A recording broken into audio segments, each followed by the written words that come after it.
Welcome into this newest episode of the Big Influence Podcast. Today we have Jenny Glynn. She is a voice actress, perhaps best known in her role as the ex-girlfriend in Crimson Snow. If you've watched any of my streams, you saw some of her on there. And welcome in. How's your day going? In France, if I'm not mistaken? Yep, I just got back from work about an hour ago, and I couldn't concentrate on my work because I was thinking about this. Oh, I'm so sorry. No, that's okay. I was really excited. It was a good kind of nervous.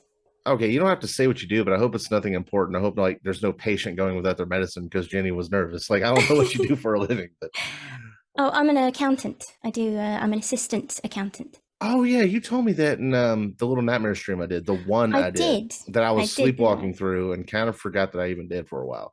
Seriously, I'm not sleepwalking. It was like 3:30 a.m. when I went live where I am. So I you were was really tired. yeah, I was like, I have nothing else to do. I'll just go live, and I probably should revisit that somehow. I do a couple of icebreaker questions at the beginning, just simple things. Number one, tell us about the first time you recall playing a video game. What was it? How were you? Things like that. So the first video game I ever played was on PC. And I was about, I can't even remember how old I was, so about five, maybe 5, 6 years old. And my dad had this, I don't know if you remember this. It was like a flight simulator game where you're like a helicopter and you have to like shoot. I can't remember what it was called. Is it Choplifter? Maybe. I can't remember. I was so young. But I used to play that on my parents' computer for a bit. And so that was like the first game I played on my own. Um, but then it was like I played Worms a lot, the very first Worms on PC. Okay, that's a bit of a Yeah, throwback. Okay. and I was obsessed with it. I played it all the time. And again, I was tiny. Um, I just enjoyed blowing stuff up even from that age. And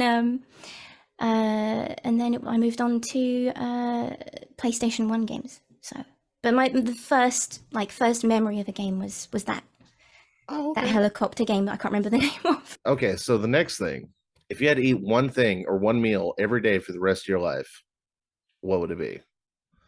If it was healthy, I'd be bored for the rest of my life. So, um, I'd say moussaka. I could eat that every day. Musako. What is that? It's a Greek dish. It's kind of like, I don't know if anyone would get upset for me saying this, but you could compare it to lasagna. Only it's made with ground beef, tomato sauce, aubergines. I'm sorry, eggplant. Oh, Um, and there are some recipes that have potatoes in it as well, and it's just like layered with cheese. It's really good, that sounds really good, delicious. actually. Yes. I Okay. could eat that just every day, no problem. What about you? Ooh. If I had to pick, I would probably say sushi, Oh yes, as yep. long as I don't have to pay for it. Now, if I had to pay for it, I would choose something a little less expensive.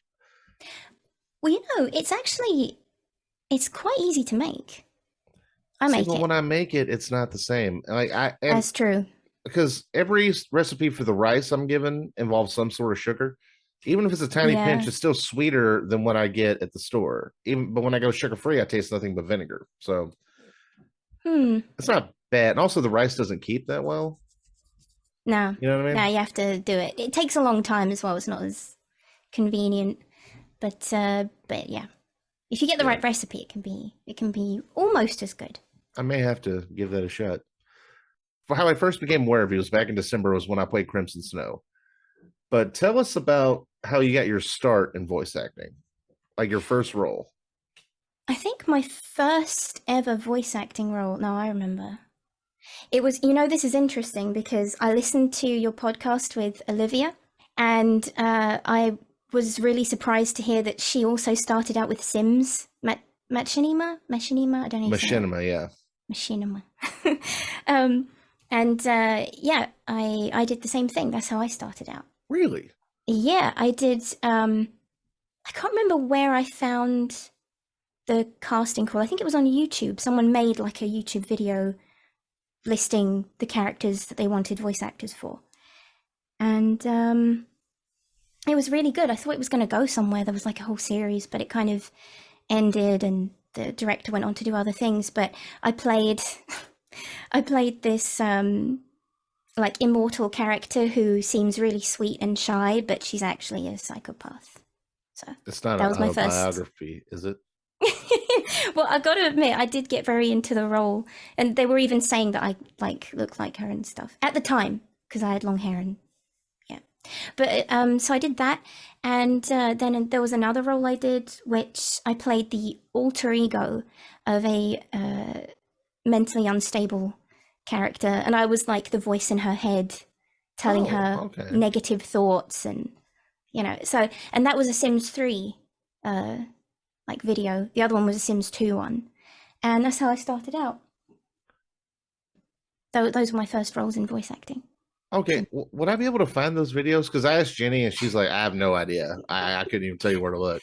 It's funny because I did wonder, like, she was saying that she thought they were bad or something. Maybe um, I don't think they were, but I would love to see them too, actually. But I know where mine are. I could Oh, send them okay. to you if you want. Also, one quick thing I wanted to clarify. I mean, I know the answer, but for those listening, you live in France, but you were born and raised in the UK, correct? Yeah. Oh, okay. And if this is too personal, it's perfectly fine. But what brought No. you to France from the UK? So I moved here when I was 10 years old, and my parents were just kind of fed up with the system in England. Uh, Everything was becoming more and more expensive. I mean, the same could be said for everywhere, but access to education was very expensive as well. And my parents wanted us to have more opportunities. So they loved the weather in France. They'd been on holiday to France, and the weather's significantly better than in England. Yeah. So yeah, there were loads of factors. They just kind of had enough, and they owned a business as well, and that was stressing them out. And they just took everything and left. And a lot of people told them that they wouldn't last long, and we've been here ever since. Yeah, because like honestly, and someone touched on this on Twitter recently. If I find the tweet, I'll be rolled over my face, but whatever. They talk about how whenever people talk about French culture, whether they like it or don't, they usually are talking about Paris specifically. Whenever, Mm-hmm. and they say it's kind of like talking about American culture, but treating like the city of New York, as all of America, if that makes sense. It's like they're basically taking a slice of French culture and like painting all of France under that brush. So, like, how would you feel about that? Like, is that like, do you feel like a lot of the stereotypes, good and bad, about France come from Paris specifically? It's funny because a friend of mine was talking to me about it the other day. He's a coach driver, and he is one of the people who follows me on YouTube. I love the fact that I have like met more people like you through this. But he was telling me that he's gone to Paris recently, and he said that it's just a nightmare. Like people are rude. Everyone thinks that they have priority over everybody else. I've only been to Paris a couple of times, and every time it was just sensory overload, you know. Yeah. And I've heard from other French people that Parisians have a very bad reputation for being rude, and so yeah, it's definitely that kind of generalization would only come from someone who hasn't been anywhere outside of Paris, because it's extremely different. I mean, like you said, it's like saying that every American is a New Yorker. It's just not, you can't No compare the offense to two. the New Yorkers, by the way. I love you all. I'm just saying, big city, like, yeah, because like I know so many people that have been to France and they talk about how horrible it is, but then it's always like, well, I was in this cafe in Paris and someone was smoking a cigarette and put it in my face, or like, Paris is just, ugh, and it's yeah, getting worse and worse. But the rest of France is, I mean, I live in a department called the Vendée, say, and it's in like the west, and it's just there's loads of countryside, a lot of history. It's very traditional, so completely different from Paris. I've heard about rural France. I hear it's really nice, like beautiful, like just like the various like types of countryside, like the Alps and things like that. I don't know how far you live from there, but I feel like I would rather visit maybe not like rural, like what? Because like all these places I want to go vacation, I'd rather like go to a place that's like in between the rural and the city, so I can see a little bit of both. Because some people will just go to the busiest part of the country, talk about how busy it is, and then paint the whole country under that brush, if that makes sense. Yeah, I mean they say, don't they? Japanese people they call it Paris syndrome. I don't know if you've heard of it. No, I They haven't. have in Japan they have this very like romantic view of Paris, and then they go there and they see the reality, and it's such a shock to them. They get a, they call it. I mean, it's culture shock, but they've Yeah. actually named it Paris syndrome because so many Asian tourists go to Paris expecting it to be wonderful and romantic, and they're like shocked by how rude people can be, and so it's a thing. Okay, I've never heard of that, but that does make Yeah, sense. Okay. and yeah, there's a place in France I visited not too long ago, in Dordogne, and it's more in the south. Absolutely beautiful. Like there are like old homes carved into the stone, like into mountains, and caves that you can visit. It's fantastic. It's really beautiful. I would advise anyone who wants to go on holiday to France go there rather than Paris because you know. Yeah, because I mean the Eiffel Tower, you can see it from a distance and just turn around and go. It's fine. I mean, Yeah. one thing I wanted to bring up again, like we mentioned, you were born in the UK and you moved to France, but for some reason, your American accent is so good. And I wanted to touch on this topic because I've heard theories on this. Okay. Christian Bale theorizes that the reason why people from the UK are better at impersonating Americans than the other way around is because the movies we watch are based in like the 17 and 1800s a lot of the times. That's why our accent is so far off. But like, how did you personally, number one, how do you feel about why that is? And number two, how did you master the accent? Because I had no idea that you weren't an American when I played Crimson Snow. So I've thought about that a lot about how the British can be so good at doing an American accent. I'm not saying mine is that good, but It is. It um, is. Just for clarification's sake. um, but I think it has something to do with the tone because having learned a whole other language, I've become more sensitive to um, how different languages can sound and how different accents can sound. It's just something that I don't know. I guess when you learn a language, especially from a young age, because I was a kid, you just absorb information more. And I just noticed that we all have. I can't remember who said it, but they said that languages are like radio frequencies, um, and some of them sound more similar and some of them don't, depending on the tone. Um, and for example, German sounds more similar to English, and Spanish sounds more similar to French in terms of what the ear picks up. I don't know if I'm making sense. Okay. But, like, for example, if I'm out in public and I hear German tourists talking, it sounds like I'm hearing English. And then I think, why can't I understand them? Oh, it's because they're speaking German, because the tone is similar. Oh, Um, okay. yeah, and I think that the same can be said for accents. And my comparison is that English is very mm, clean cut, more strict in pronunciation, whereas in the American accent, it flows. So I think it's easier to go from a more tense accent to more relaxed than from relaxed to strict, if you see Oh, what I I mean. see. Oh, okay. I think that's why, in general, it's easier for a British person to do an American accent rather than the other way around because you're going from a stricter accent to a more relaxed one. So it's easier to go from that to round the other way. That's how I would explain it. And you're also a genius at accents, by the way, but No, because no, I I think can't. I don't know if it made the cut, but me and Olivia were talking about that because I said, like, "Did you know that she wasn't an American?" She's like, "I found out like after I heard it. Like I thought she was an American. Like I didn't pick up on it." Olivia was amazing. I love her voice. She's got a lovely. Mm, how do I describe her voice? Like clean. Yeah, like her. I don't know, just the way she speaks. It's very lovely. I want to hear your side on this, but she was talking about how she got cast in Crimson Snow. She was going to audition for both parts, but I think she said she got a little ADHD and kind of forgot to do the role for the ex girlfriend.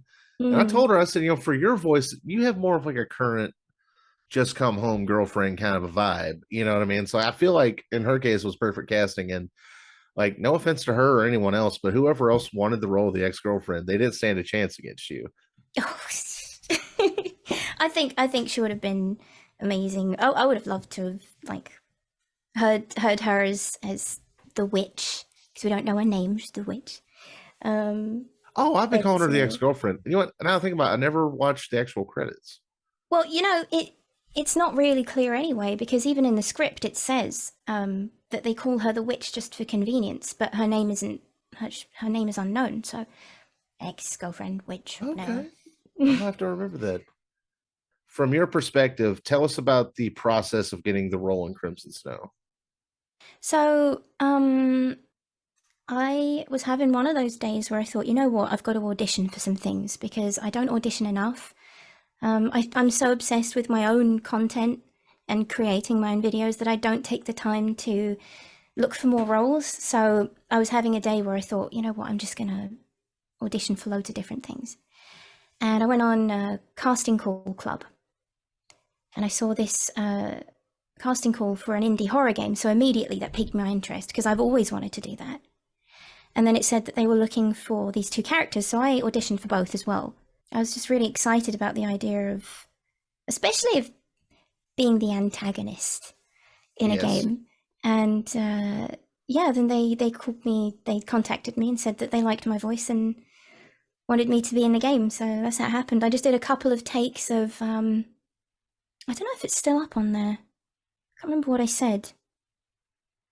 I think I said like, "Sweetie, where are you?" Stuff like that. Oh, okay. Like whatever you're hiding under the. Have you played Crimson Yeah, Snow since it came out? Or I I know haven't some played it people. yet. Oh, because I have a friend from Twitter and Twitch. Her name is Princess Pow Pow. She's done some work for Jordan King on Blood Wash and Night at the Gates of Hell. It took her about a year to play Night at the Gates of Hell because she didn't want to hear her own voice. Which I'm like, She that's didn't a want to hear shame. it. Well, because she's No. one of those people that gets anxious when she hears her own voice. If that makes sense, is that the case Mm-hmm. with you, or is it like a PC spec issue? Or like, It why used haven't to you played be. it yet? I haven't played it yet because I've seen so many Let's Plays already and I know the story. I don't know if I'd be scared by myself, so that could be interesting. I probably would be. Even though I'd expect where the jump scares are going to be, I could probably get scared by myself. I probably could. I have it. I should play it. I might do that, actually. I'm just speaking from my own experience, and it is different. But like, whenever I do a role that's very different from how I sound, it does affect my throat after a while. Oh, yeah. I Yeah. don't know if that would be the same for you, just because it's two different things. But No, definitely, definitely. I've done roles where, well, for her, talking normally, um, it's not a problem for me. I can talk like this all the time if I want to, but when I start like screaming and stuff like that, that's when my throat really like. I was thinking about the ending. Were those screams unique takes, or do they use the same one or two over and over? Oh, they were unique takes. Yeah. I. All those screams were like Oh different yeah. ones. Yeah, yeah, I did a lot, and I loved their dedication to making it as authentic as possible. Not just doing one or two screams, but in the actual script, they said, like do screams of pain, do screams of anger, so Yeah, different types of screams, and so I just let it all out, and at the time I was going through a lot, so it actually helped. It helped a lot. It helped me get a lot of frustration out by just screaming and crying and laughing, and I loved it. don't get me wrong, it Yeah. was excellent. But like, just hearing it, I'm thinking like, because I didn't know who you were at the time. I was like, this lady's throat has to be killing her at this point. Because I was like, the screams do sound different. I just wasn't sure. Mm, Wow, that must have been painful. But yeah, it was very well done. Excellent. But thank you. Thank you very much. out of all your roles outside of Crimson Snow, what would you say is your favorite role? Mm, Or if you have like other roles that are like, if you have to narrow it down to a few. okay, so if it had to be a different role than in Crimson Snow, because I'd say that's my favorite. Just for the screaming and all the scary noises. Um, but I think one of my favorite I've done quite a few in like audio skits on Newgrounds for the Newgrounds, okay, a little bit of a yeah. throwback. Yeah, it's there's this it's called the Newgrounds voice acting collab. And that's where, I've got a couple of skits on my channel that I wrote, like the Cyber Date one. That was in it. And Okay. I voiced in a couple of the skits on there, and some of them are just so funny. Like, there's one where I voiced the skit's called Home Alone-ish, and it's like a parody of Home Alone. And I played one of the burglars, like who's trying to get in the house, and I had like this like Boston accent. It's so funny. I did that one. I did a skit where I was like a voice actor who has their voice stolen by a company who then uses it for AI generated stuff. And like towards the end, they edited my voice to, because basically I had to talk like a robot. Yeah. To do this like fake AI generated voice. And then they made it sound even more robotic. And I loved it. It was so cool. It sounds like what's her name from System Shock? Damn, I've what's her name? never played System Shock, if I'm being honest with you. I can't remember her name. What's her name? Do you know what I'm talking about? The I I like think I think I know what you mean. Like, so is this like a recent thing, or did you kind of predict the future a little bit? what oh no, it's yeah, it was so I can't remember who wrote the skit. But yeah, basically it's kind of like a they could see it coming kind of. It's pretty recent. I think it was So they written pulled a last year. Simpsons, but still, like, even a year ago, like that's still a pretty good prediction. So I'd say that was one of my favorite roles just because I loved the way the voice turned out. It really made me think of that like that AI in System Shock. That sounds really creepy because her voice keeps like cutting off and it sounds high pitched and then low pitched and it's just really creepy and I loved the way it sounded. Um, but yeah, I'd say in terms of roles, that's probably my favorite aside from Crimson Snow. I can't really choose. They're all good in their own way. I like voicing Daisy in Nintendo High as well. See, I just recently became aware of that Nintendo High. Yeah, which again, we're kind of burying the lead a little bit. Like you're a Nintendo princess, which I mean, Disney princess is cool, but like a Nintendo princess, that's like something else. One last thing I wanted to touch on before we go. You've said that you've watched Crimson Snow already. What's it like hearing your voice in someone's YouTube video, especially someone that you watch a lot?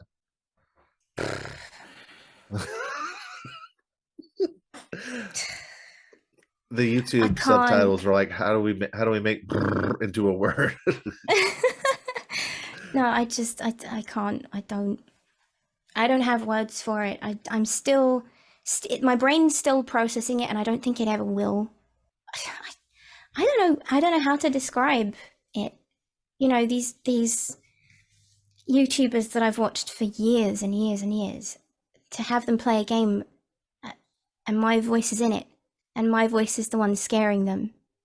It's unreal. I mean, to I me, know it's Markiplier unreal. played it. I don't He know how did, and he familiar you took are the with him. piss out of me. Oh wait, what did he say? Because I don't think I ever actually watched it because like I had just played it, so I was like, I've already played this, like I know what's going to happen. But like, wait, what did he say?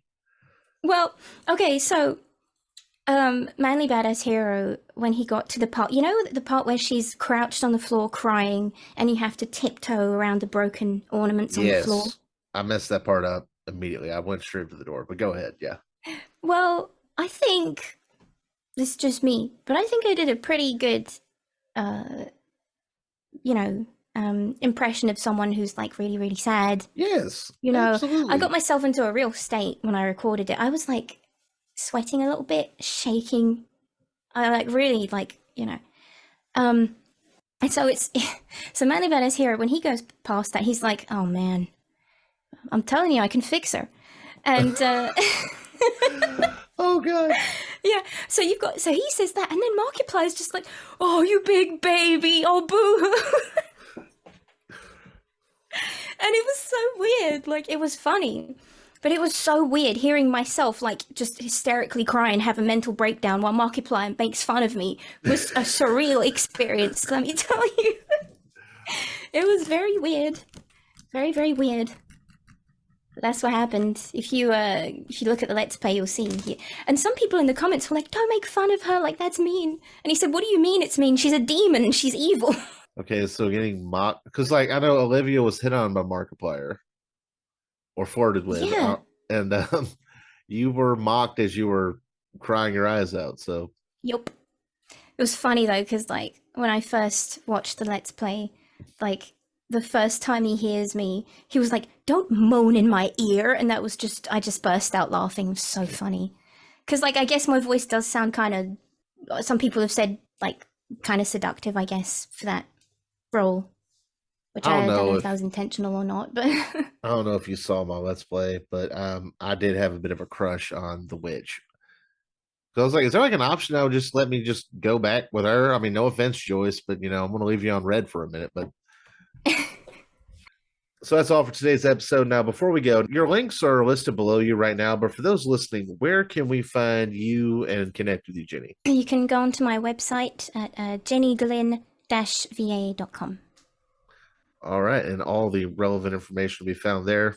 I want to thank you so much for coming on. It really means a lot. I've been a fan of yours since, well, Crimson Snow, and it's really great to have you on here today. And thank you so much for coming on, and you have a good one. Thank you so much for having me.